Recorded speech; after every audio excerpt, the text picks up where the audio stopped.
നമസ്കാരം. Ernakulam ഫോമേഴ്സ് scouts and guides വാർത്താ നേരത്തിലേക്ക് സ്വാഗതം. വാർത്തകൾ വായിക്കുന്നത് ഷിജി തേജസ്. കോവിഡ് നിയന്ത്രണങ്ങളിൽ ഇളവ്. ഒരു ഡോസ് കോവിഡ് വാക്സിൻ എടുത്തവരെ സിനിമാ തിയേറ്ററിൽ പ്രവേശിപ്പിക്കാമെന്ന് മുഖ്യമന്ത്രി പിണറായി വിജയന്റെ അധ്യക്ഷതയിൽ ചേർന്ന കോവിഡ് അവലോകന യോഗം തീരുമാനിച്ചു. കോവിഡ് പോരാട്ടത്തിൽ അലംഭാവമരുതെന്ന് പ്രധാനമന്ത്രി. ന്യൂഡൽഹി. വാക്സിൻ വിതരണം കുറവുള്ള പ്രദേശങ്ങളിൽ വീട് വീടാന്തരം കയറിയിറങ്ങി വാക്സിനേഷൻ നടത്തണമെന്ന് പ്രധാനമന്ത്രി നരേന്ദ്രമോദി. സംസ്ഥാനത്ത് ഇന്ന് കോവിഡ്-19 സ്ഥിരീകരിച്ചത് 7312 പേർക്ക്.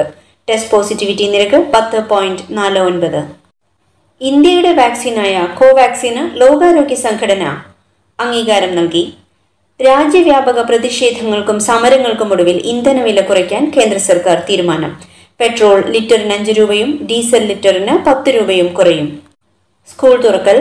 ഒരു നീണ്ട ഇടവേളയ്ക്ക് ശേഷം തുറന്ന വിദ്യാലയങ്ങളിൽ ഒന്നാം ദിനത്തേക്കാൾ 25,000-ൽ പരം വിദ്യാർത്ഥികളാണ് കൂടുതലായി മൂന്നാം ദിനത്തിൽ സ്കൂളുകളിലെത്തിയത്. സംസ്ഥാനത്തെ അനധികൃത ആംബുലൻസുകളെ നിയന്ത്രിക്കാൻ നിരീക്ഷണം ശക്തമാക്കുമെന്ന് മന്ത്രി ആന്റണി രാജു.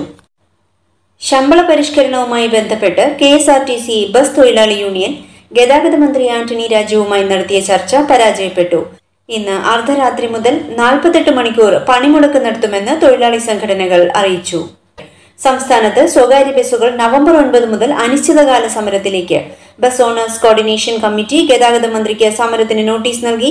മിനിമം ചാർജ് 12 രൂപയാക്കണം എന്നതാണ് പ്രധാന ആവശ്യം. ഭക്ഷ്യോൽപ്പന്നങ്ങൾ വിൽക്കുന്ന സ്ഥാപനങ്ങൾ ഭക്ഷ്യസുരക്ഷാ ലൈസൻസും രജിസ്ട്രേഷൻ സർട്ടിഫിക്കറ്റും ഉപഭോക്താക്കൾ കാണുന്ന രീതിയിൽ സ്ഥാപനത്തിൽ പ്രദർശിപ്പിക്കണമെന്ന് ഭക്ഷ്യസുരക്ഷാ കമ്മീഷണർ. ലൈസൻസും പരാതിപ്പെടാനുള്ള നമ്പറും പ്രദർശിപ്പിച്ചില്ലെങ്കിൽ നടപടി. ഭക്ഷ്യസുരക്ഷാ കമ്മീഷണർ. ആധാർ ദുരുപയോഗം ചെയ്താൽ 1 കോടി രൂപ പിഴ. നിയമം ഭേദഗതി ചെയ്തു.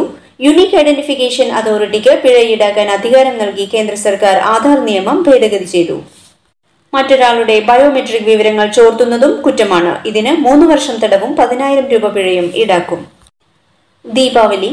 പടക്കം പൊട്ടിക്കാൻ കർശന നിയന്ത്രണം. അനുമതി രാത്രി 10 വരെ മാത്രമെന്ന് ആഭ്യന്തര വകുപ്പ്. ദീപാവലി ആഘോഷങ്ങളുടെ ഭാഗമായി ഇന്ന് രാത്രി 8 മുതൽ 10 വരെയും ന്യൂ ഇയർ ആഘോഷങ്ങൾക്ക് രാത്രി 11:55 മുതൽ 12:30 വരെയും മാത്രമേ സംസ്ഥാനത്ത് പടക്കങ്ങൾ പൊട്ടിക്കാവൂവെന്ന് ആഭ്യന്തര വകുപ്പ് അറിയിച്ചു. ആശുപത്രികൾ, കോടതികൾ, വിദ്യാഭ്യാസ സ്ഥാപനങ്ങൾ, ആരാധനാലയങ്ങൾ തുടങ്ങിയവയുടെ 100 മീറ്റർ പരിധിയിൽ ശബ്ദമുണ്ടാക്കുന്ന പടക്കങ്ങൾ പൊട്ടിക്കാൻ അനുവദിക്കില്ല. പെട്രോളിന് 5 രൂപയും ഡീസലിന് 10 രൂപയും കുറയും. എക്സൈസ് തീരുവ കുറച്ച് കേന്ദ്ര സർക്കാർ. തീരുമാനം. ഇന്ധന വിലക്കയറ്റത്തിനെതിരെ രാജ്യവ്യാപകമായി പ്രതിഷേധം ശക്തമാകുന്നതിനിടെ വില കുറയുന്നത് റെക്കോർഡ് വർധനവിന് ശേഷം. സൗദി അറേബ്യയിൽ വിസിറ്റിംഗ് വിസ തൊഴിൽ വിസയാക്കി മാറ്റാനാവില്ലെന്ന് അധികൃതർ. ഇനി സ്പോർട്സ്. സംസ്ഥാന power lifting sub junior championship Alappuzha ജേതാക്കൾ. ഇന്ത്യൻ പുരുഷ ക്രിക്കറ്റ് ടീമിന്റെ പരിശീലകനായി മുൻ താരം രാഹുൽ ദ്രാവിഡിനെ നിയമിച്ചു. T20 ലോകകപ്പിൽ അഫ്ഗാനിസ്ഥാനെതിരായ നിർണായക മത്സരത്തിൽ കത്തിക്കയറി ടീം ഇന്ത്യ. ടോസ് നഷ്ടമായി ആദ്യം ബാറ്റിംഗിനിറങ്ങിയ കോഹ്ലിയും സംഘവും അടിച്ചെടുത്തത് 210 റൺസ്. ടൂർണമെന്റിലെ ഏറ്റവും ഉയർന്ന സ്കോർ കൂടിയാണിത്. കാലാവസ്ഥ. ന്യൂനമർദ്ദം അറബിക്കടലിൽ പ്രവേശിച്ചു. മഴ കനക്കും. 8 ജില്ലകളിൽ ഓറഞ്ച് അലർട്ട്.